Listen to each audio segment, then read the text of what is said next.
Est-ce qu'on voit Jenny? Parce qu'on peut voir tout le set. Hein. Si. Ah, il était déjà en direct. Non, c'est bon, c'est le direct, c'est la spontanéité. Hein. Hi guys.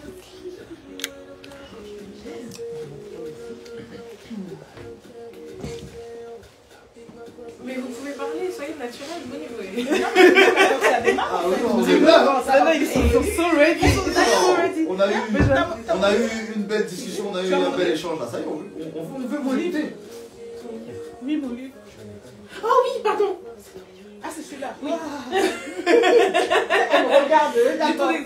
En plus, moi, j'étais dans le live quand on était en train de dédicacer. Mais bien sûr. On va dédicacer le livre d'Amélia. Je fais un coucou sur Twitter, je suis là. Elle dit, ah, ben, elle est là.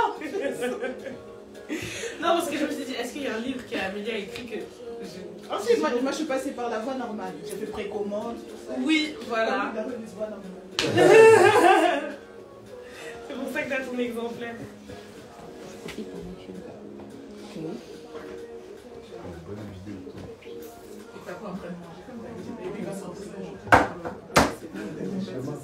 Tu me fais coucou, Jésus?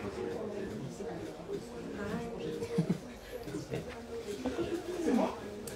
Alright. Béné, faut voir comment Annie m'envoie de la souffrance sur les réseaux, c'est faux. Mais ils font, wesh. Elle like tout, elle repartage tout. Non, ça fait trop plaisir. Tu n'as pas de chez toi acheter une voiture. C'est ça? Tu seras dans ton droit. Ok les gars, on va commencer, je suis avec Gianni. Mais en fait, on voit Gianni dans le cadre? Non. On peut la voir et on va juste la voir. Oui. Je veux que ce soit plus global comme... Faut mettre la caméra là-bas? On peut la mettre genre là. Genre là. Au milieu là. Vu comment vous positionnez, ça dit que c'est dans ce sens-là, de là. Il faudrait qu'elle soit... Ou si vous soyez sur le même canapé. Ou alors là. Ce sera peut-être trop près. Quoi? Mais non, mais on va la décaler. La caméra ou j'ai... Et n'hésitez pas à lire les commentaires pour moi, du coup, parce que comme je vois pas. Ah, il y a Miss Katrina qui fait des flammes. Hi, Miss Katrina, I love you girl. Elle est depuis, elle nous suit d'Atlanta. Il y a quelqu'un, je vais mal lire les noms, désolé, Nsose Medo qui dit félicitations pour le livre. Merci beaucoup, Nsose Medoura, qui est aussi une auteure. Super. Je t'embrasse. Merci. Il y a Miss Katrina qui a dit Hey, beautiful. Il y a Chelino qui vient de se... Hey, tonton Chelly! Hi! C'est la famille, c'est la famille. Du coup, on peut la déplacer un petit peu. Et let's go. J'ai pas besoin d'attendre.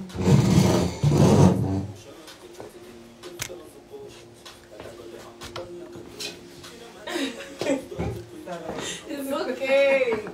C'est les mêmes conversations qu'on a tous les jours.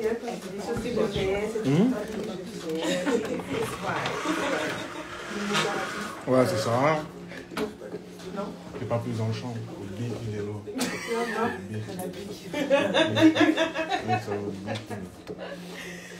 Jessie, toi et moi, on se connaît depuis 2015, je pense. Oui, c'est vrai. On laisse sur elle? Ouais, c'est mieux. À Moucron, On laisse sur elle. lors d'un événement gospel. Donc, toi et moi, on se connaît depuis Moucron, un événement gospel. Et de là, on est resté en contact parce que je savais que tu étais également community manager dans un magazine féminin chrétien.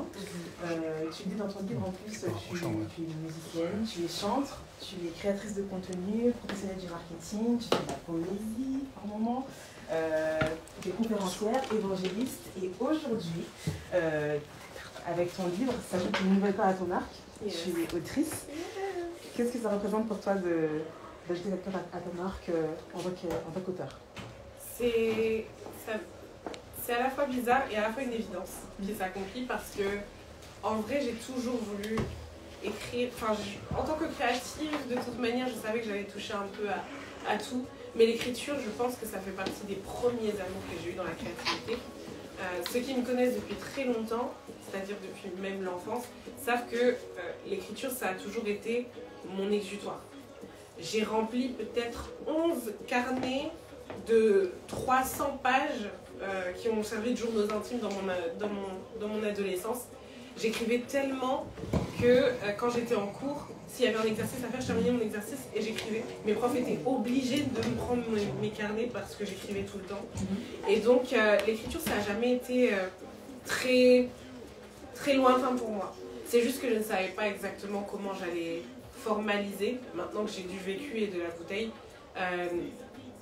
tout ce que j'avais à raconter en fait. Et créer pour créer, c'est le premier jet, le premier ouvrage, je l'espère, je le sens,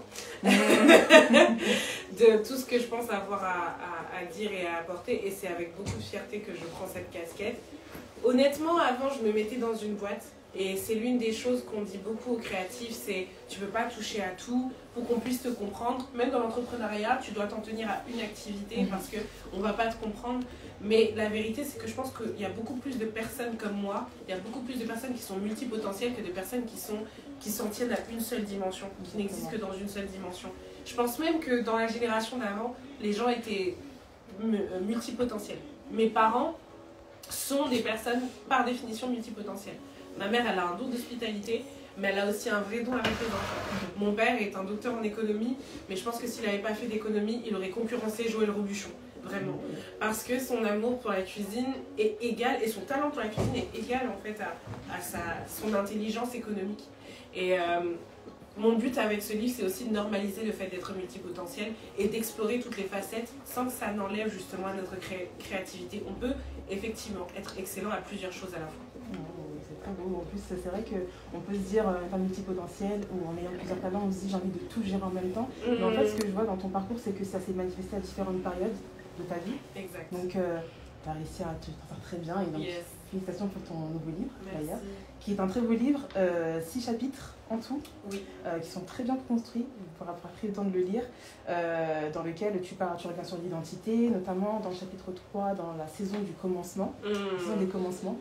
Je vais citer un passage d'ailleurs, c'est lorsque nous passons à côté des priorités d'une saison, il se peut que nous manquions des occasions qui ne se représenteront que plusieurs années plus tard, voire jamais. Et en fait, ce passage me fait penser à un terme en grec qui est le kairos, le moment opportun. Est-ce que tu dirais que l'écriture de ce livre s'est présentée au bon moment? Et quel a été ton processus créatif pendant cette période? C'était vraiment kairos. C'est un terme d'ailleurs que mon pasteur, l'un de mes pasteurs, il aime beaucoup utiliser parce que kairos, on l'associe au temps divin. Comme je disais tout à l'heure, j'ai toujours voulu écrire un livre. Vraiment, j'ai toujours voulu raconter mon histoire, mes expériences depuis longtemps. Mais je ne trouvais pas le bon format ou j'avais pas la bonne cadence d'écriture. J'avais commencé des premiers jets, mais j'étais jamais vraiment satisfaite. Et en fait, il y a une bascule qui s'est passée quand justement je suis devenue pasteur évangéliste. Je savais pas comment j'allais allier mon amour pour la culture afro-pop, mon amour pour la musique, toute ma vie au fait que maintenant je porte cette casquette de porteuse de l'évangile. Et j'ai tout simplement demandé au Seigneur de me guider au quotidien. Et en fait, beaucoup de personnes pensent que écrire un livre, ça va prendre du temps, et être multipotentiel, ça va prendre énormément de temps. Me concernant, j'ai eu énormément de clarté malgré la multitude d'idées qui est venue. Et c'est vraiment ce qui arrive quand on se réaligne avec la part du divin, avec le divin. C'est que on dit, nous les chrétiens, que Dieu n'est pas auteur de confusion. Il va vous donner une clarté qui aura... Ce sera tellement clair, ce sera tellement précis que vous n'aurez pas de doute. Mon processus créatif, même dans la musique, il est pareil. C'est-à-dire que je n'écris pas tant que j'ai pas toutes les paroles. Je ne me mets pas à composer tant que j'entends pas la musique dans ma tête. Et là, pour le livre, c'est pareil. Je pensais qu'écrire un livre, ça allait me prendre des années. Ça allait peut-être me prendre 12 mois au moins. Mais là, en 3 mois, ce livre, il a été écrit. Et ça a été une question de régularité. Ça a été juste une question de régularité. 2 heures par jour, 3 heures par là, quand mon fils y dort, 2 heures avant de commencer ma journée. Et c'est là que j'ai réussi à suivre ce qui était dans mon esprit. Et j'aimerais ajouter aussi la promotion, c'est-à-dire que la clarté que j'ai eue, elle est allée jusqu'à ce moment.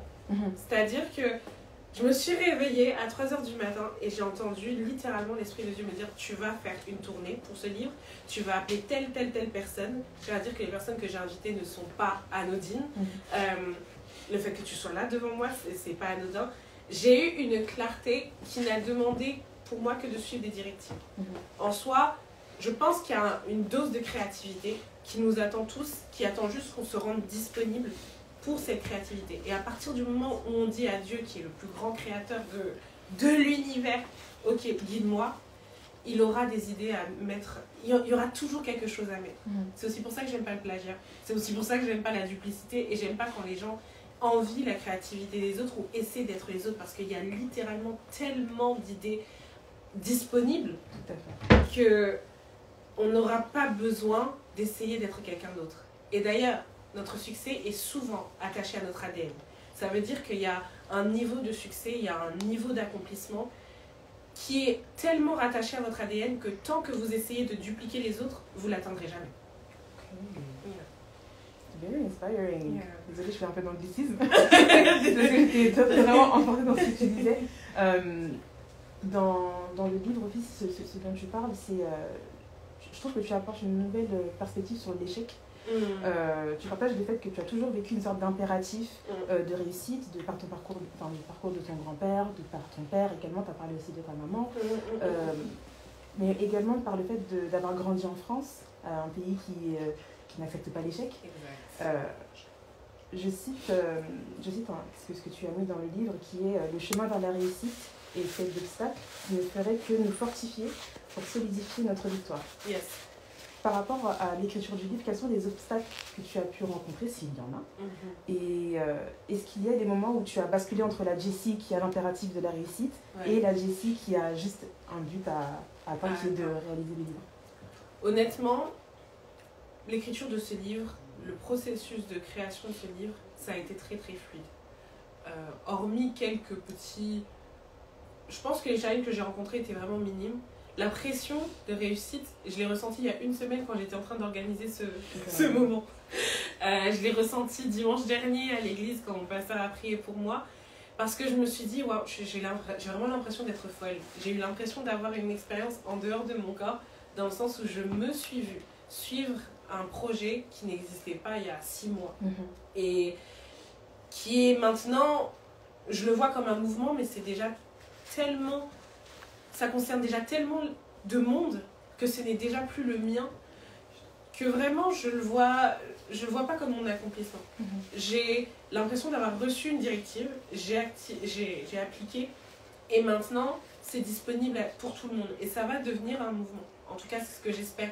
J'aimerais vraiment que le Créer pour créer, ce soit un mouvement qui incite les gens à passer à l'action, à arrêter de se sous-estimer, à arrêter de se voir comme moins que ce qu'ils sont, et à arrêter de courir après la créativité des autres. Parce qu'elle est disponible. Parce qu'elle est disponible pour eux. Donc c'était plutôt simple en soi. J'ai pas vraiment eu cette pression. Et je pense que c'est l'une des premières expériences où j'ai pas cette pression. C'était même l'inverse. Quand j'ai écrit ce livre, je me suis rendu compte combien tous les échecs d'avant et toutes les réussites d'avant m'avaient préparé à ça. Le fait que mon père soit écrivain, ça m'a rappelé que en fait, je l'ai en moi, je suis capable moi aussi d'être auteur parce que mon père a écrivé des livres. Le fait que j'ai pas buté sur mon vocabulaire, ça m'a rappelé les années que j'ai passées en classe préparatoire, l'année que j'ai passée en classe préparatoire qui était extrêmement difficile. Je me rappelle aussi que dans mon environnement, étant d'origine congolaise de Brazza, on dit souvent « Ah, vous les Congolais, vous aimez trop le français, vous parlez un français dur, etc. etc. » Bah, mon français dur aujourd'hui il sert à quelque chose. Donc je me suis sentie extrêmement préparée. En fait, c'est comme si Dieu me disait, tu vois, rien de tout ça n'était anodin. Et je t'ai laissé apprendre et toucher à tout, explorer sans vraiment savoir pourquoi. Maintenant, utilise tout ce que tu as appris là-bas pour ça.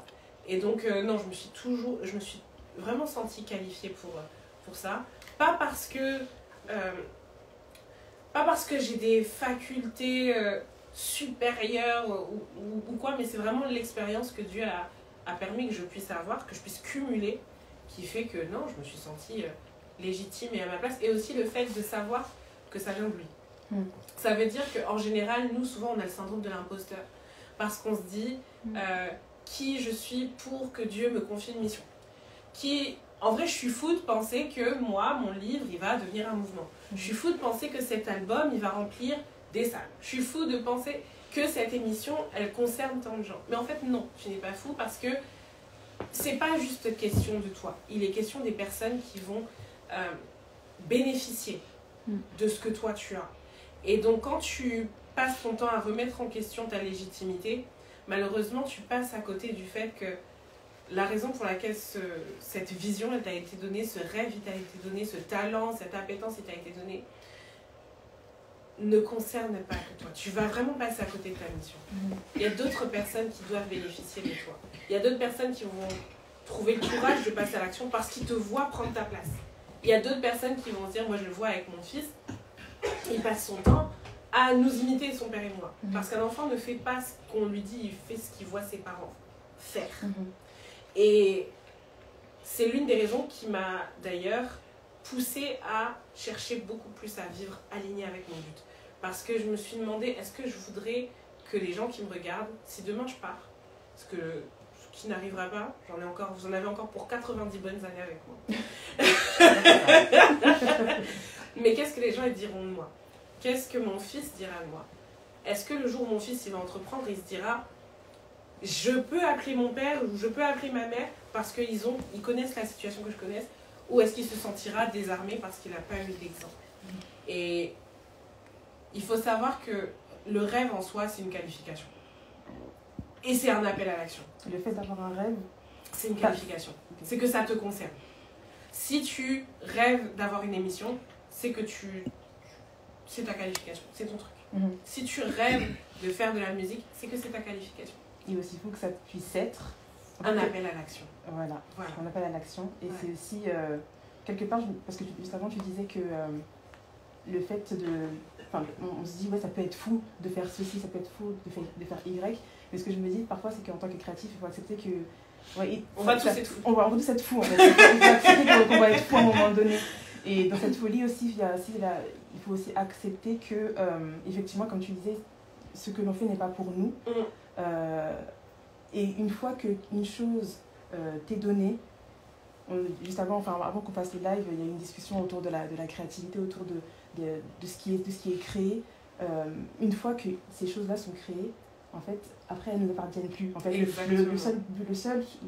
seule mission à chaque fois qu'il y a un projet, et c'est sur quoi je crois, même pour mes propres projets, c'est qu'une fois que c'est créé, c'est libéré. Le message est passé, l'action est faite, et après, le reste, ça ne t'appartient plus. Donc, ce travail a été fait jusqu'au bout. Totalement. Et une chose aussi que je voulais dire, et je commence le livre par là, c'est qu'au contraire, il n'y a rien de plus naturel que de créer pour un être humain. Il n'y a rien de plus naturel que d'être créatif, que de vouloir améliorer sa condition, que de chercher comment amener à l'existence quelque chose qui n'existait pas. Parce que ma croyance profonde, c'est qu'on a été créé à l'image d'un Dieu qui fait que ça. La première chose qu'il fait, c'est créer. Au commencement, Dieu créa. Et comment il le fait? Il le fait en plus avec la parole. Ça peut paraître fou, mais c'est comme ça qu'il nous a créés. On a cet ADN en nous. C'est tout à fait normal pour nous d'avoir envie de créer, que ce soit au quotidien, que ce soit dans nos carrières ou même au-delà. J'ai une autre question, ça me reviendra, ça va me revenir. S'il y a des questions dans le live, n'hésitez pas d'ailleurs. Ouais. Il est important lors des lancements de projets d'être bien entouré, d'avoir un environnement idéal pour s'accomplir, en tout cas pour s'exprimer. Tu en parles dans ton chapitre sur la bonne terre, et avec le recul, qu'est-ce qui a contribué à constituer une terre fertile pour que ce projet voit le jour, pour que tu puisses attendre dans ton champ d'action? Ça a vraiment été le village dont je parle dans le livre. Je pense que sans le soutien de Monsieur K, déjà, si j'avais pas à mes côtés quelqu'un qui est aussi engagé pour que je devienne tout ce qu'il sait que je suis censée devenir, ça aurait été difficile pour moi d'être à l'aise de le faire. Quand j'ai rencontré Monsieur K, et ça va être ma petite parenthèse parce que il faut vraiment qu'il ait ses fleurs, ce monsieur, j'étais pas le quart de la moitié de la femme que je suis aujourd'hui. Mais lui, il avait la vision, comme on dit, et j'ai toujours eu cet environnement, j'ai toujours eu cette liberté, j'ai toujours eu la sécurité d'aller explorer. Si j'avais une idée, ok, chérie, aujourd'hui je vais faire ça, ok, on y va. J'ai jamais eu de non, j'ai jamais eu d'objection, j'ai jamais eu de peur qu'il me lâche en route. Quand je vais, par exemple, prêcher, quand je vais chanter, quand je me perds dans mes idées créatives et que je travaille jusqu'à pas d'heure, il comprend, parce que lui-même c'est un créatif, mais aussi et surtout il comprend que c'est qui je suis et que son rôle à mes côtés c'est de m'aider à devenir cette personne-là. Et que de toute manière, on gagne tous les deux. Et en fait, c'est le rôle qu'on a dans la vie l'un de l'autre. Et déjà, avoir quelqu'un à ses côtés qui est capable, d'entendre nos rêves sans nous faire passer pour sans qu'on ait l'impression de passer pour une folle, et de pourvoir à cet environnement sain où on se sent vraiment à l'aise pour être soi, c'est la première chose. La deuxième chose, ça a été ma mère, vraiment. Parce que c'est un sacrifice. Là, actuellement, je suis là. Ma mère s'occupe de mon fils à chaque fois que j'en ai besoin. Mes amis ont été là dans les 3 premiers mois où j'ai accouché. J'avais au moins une visite tous les 3 jours. En fait, c'était un roulement. Ma mère était constamment là. Mais si elle n'était pas là le matin, j'avais une marraine qui passait, l'autre marraine qui passait le lendemain, et puis tel ami qui venait, etc. Tout ça, ça m'a permis en fait de ne pas perdre la tête. Parce que souvent, on peut se perdre dans le train-train quotidien. Avoir des amis qui te rappellent que non, quand est-ce que tu reviens avec le podcast, comme me disait Yo tout à l'heure, quand est-ce que tu reviens? En fait, c'est le genre de personnes qui te permettent de ne pas perdre ton essence. Et on a tous besoin d'avoir ces personnes qui nous ont vus à notre plus haute forme de créativité, qui se sont attachés à cette forme-là et qui nous rappellent que hey, c'est ton essence. Ne laisse pas le train-train quotidien te perdre de ton essence. Tu m'avais dit que tu voulais écrire ce livre, ça en est où? Tu m'avais dit que tu voulais faire cet album, ça en est où? Etc. etc. Moi, j'ai appris à devenir cette personne-là pour mes amis. C'est hey, ça en est où? C'est comment? Qu'est-ce que t'attends? C'est quoi tes excuses que je les tue? Parce que ça fait partie justement des petites semences, des petites graines qui ouvrent le champ des possibles pour les autres. Donc moi, cet environnement, ça a été très familial, ça a été les amis devenus la famille. Et puis l'une des choses qui a vraiment scellé tout ça, ça a été le soutien de mon église. C'est-à-dire que mon église m'a trouvée créative. Je suis rentrée dans cette église, dans une communauté, une toute petite communauté, en étant créative, et j'ai jamais eu de frein à ce niveau-là. J'ai toujours eu l'espace d'exprimer ma créativité dans ma musique. Et quand je suis allée, j'ai présenté mon livre à mon pasteur, il était extrêmement joyeux parce que c'est quelqu'un qui pousse, il veut vraiment pousser les gens à vivre le meilleur de Dieu pour eux. Et c'est pas quelqu'un qui s'accroche non plus à l'exposition, non. Il comprend lui aussi que les bénédictions, elles sont faites pour les autres et il faut que les autres en bénéficient. Donc de la même manière dont lui, il a un niveau d'exposition, il souhaite que nous le devenions. Moi, mon but, c'est aussi pousser un maximum de personnes à désirer rien de moins que le meilleur de Dieu pour leur vie. Donc avoir ce tampon de validation aussi, c'est une force, parce que je sais que c'est pas le cas de tout le monde. Beaucoup de personnes, ils sont créatifs, et j'en parle dans le livre, beaucoup de créatifs sont pas forcément soutenus, surtout quand ils sont chrétiens, ils sont pas compris, ils n'ont pas d'espace pour s'exprimer, et c'est un vrai travail à faire. Mon but, c'est de créer aussi cet espace pour les créatifs à l'intérieur de la foi chrétienne, de pouvoir s'exprimer, de pouvoir aller au plus loin, parce que c'est ce que je dis, cette créativité, elle n'est pas là juste pour décorer, et elle ne les concerne pas que. Il y a un but derrière. Merci. Et en fait, moi, j'aime beaucoup ce point sur la terre fertile, en tout cas sur la force de l'entourage, parce que je ne crois pas au self-made. Les personnes qui se font tout seules. Moi, à mon sens, en tant que créative, moi aussi, je ne pourrais jamais dire que je me fais toute seule. Il y a mon entourage, il y a ma famille, il y a d'autres créatifs, il y a là aussi. Ne jamais négliger la force de l'entourage. Jamais. Et les expériences aussi nous forgent aussi dans notre créativité. Totalement. Et à ne jamais négliger. Totalement. Le self-made, c'est vraiment un mythe qu'il faut tuer, parce que c'est aussi quelque chose qui pousse beaucoup de créatifs au burn-out inutile. Genre, ouais, bon, je peux me débrouiller tout seul. C'est faux. On a besoin les uns des autres. Quand Dieu l'a dit, il n'est pas bon que l'homme soit seul, il n'était pas question que de mariage, il était littéralement question de la nature sociale de notre être. Exactement. On a littéralement besoin les uns des autres pour grandir.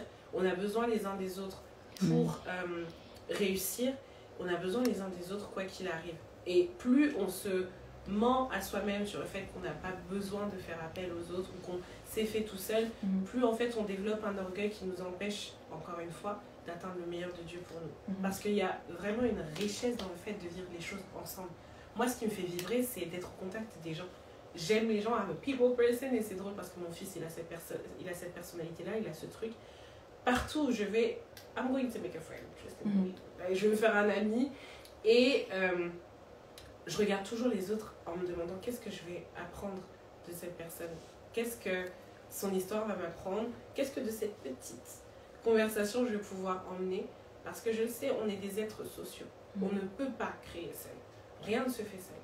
Et quand on lit la Bible, vous regardez le Nouveau Testament, après le départ de Jésus, il y a très peu de verbes qui sont conjugués à la première personne du singulier. C'est toujours à la première personne du pluriel. Faisons, ne nous laissons pas, marchons par la vue et non par la foi. Parce que on est fait pour vivre en communauté. Il n'y a que comme ça qu'on peut grandir et avancer. Comment est-ce que tu décrirais ton parcours donc, depuis tes débuts, donc là je parle même avant même qu'on se connaisse, avant que tu connaisses tout le monde, jusqu'à aujourd'hui, qui t'ajoute une casquette d'autrice en 3 mots-clés. 3 mots-clés C'est une question préparée ça. Là, tu m'as posé une colle. Qu'est-ce que c'est celle-là 3 mots, genre juste 3 mots. Persévérance. Est-ce que je peux dire créativité? Je ne sais pas. Ouais, créativité, persévérance. Et puis passion. Oh, passion. Ok, donc persévérance. Créativité, passion. Okay. Ouais. Persévérance parce qu'à chaque fois, je me suis vue lancer des choses sans me dire que ça allait devenir quelque chose de grand. Par exemple, quand j'ai commencé mon podcast, pour moi, je faisais juste mon premier live et puis c'est devenu autre chose.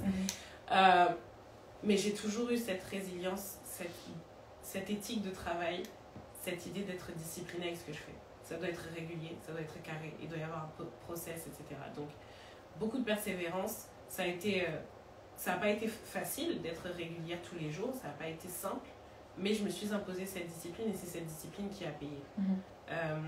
Créativité, parce que, encore une fois, je suis partie de choses que je ne voyais pas. J'ai créé pour moi et pour les autres ce que j'aurais aimé avoir pour moi en tant que créative. Et passion, parce que c'est un feu.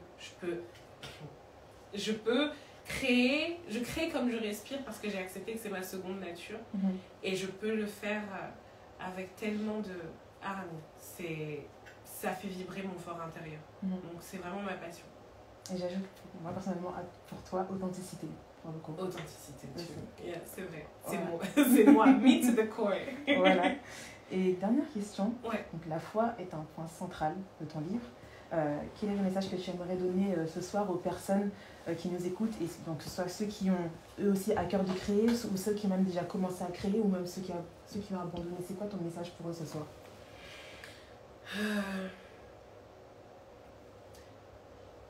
Demande à Dieu pourquoi il t'a donné cette idée. Et suis ce qu'il veut, et suis la réponse, quoi qu'il arrive. Demande à Dieu pourquoi il t'a donné ce rêve, et suis sa direction, quoi qu'il arrive. Arrête de chercher de faire les choses par toi-même. Quel que soit ton plan, il a forcément encore mieux pour toi. Il a des relations pour toi, il a des amis pour toi, il a des idées pour toi, il a des stratégies pour toi auxquelles tu n'aurais jamais pensé, qui t'amèneront bien plus loin que toi-même tu pouvais l'imaginer. Donc, demande à Dieu que tu crois en Dieu ou pas, je t'assure. Fais cette prière, faites cette prière. Prenez ce risque. Demandez à Dieu pourquoi il vous a donné ce don et ce talent. Et quelle que soit la réponse, faites ce qu'il vous dit de faire après. Sans questionner. Sans questionner. Ouais. C'est ça la foi. C'est littéralement. Littéralement. C'est quand Dieu dit à Abraham, quitte la maison de ton père, va dans le pays que je te montrerai. Hein? Ouais, mais c'était une directive, il a suivi et ensuite on a vu le résultat. Merci Jessie. Merci Jessie. C'était un plaisir d'échanger avec toi. Donc pour se procurer le livre, on passe sur... Alors, Créer pour créer est disponible sur Amazon. Si vous le commandez d'ailleurs aujourd'hui, vous devriez le recevoir samedi. Et pour celles et ceux qui seront là dimanche à Lille et à Paris, je pourrai dédicacer du coup vos exemplaires. Et vous pouvez aussi vous le procurer via mon site internet jessieviendra.com où vous trouverez l'expérience digitale, donc le e-book, la version audio du livre et la version anglaise si vous le souhaitez. Et le coffret qui vient avec un carnet de stratégie créative et beaucoup d'autres surprises que vous pouvez trouver sur jessieviendra.com. Oui, merci Jessie. Est-ce qu'on peut l'applaudir s'il vous plaît? Bien sûr.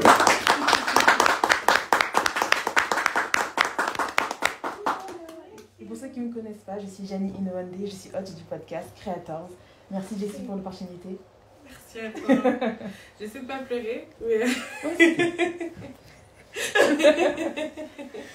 Merci à ceux qui nous ont suivis et j'ai hâte de vous rencontrer sur toute la tournée. Voilà. Bye bye. Merci. Je ne vais pas pleurer.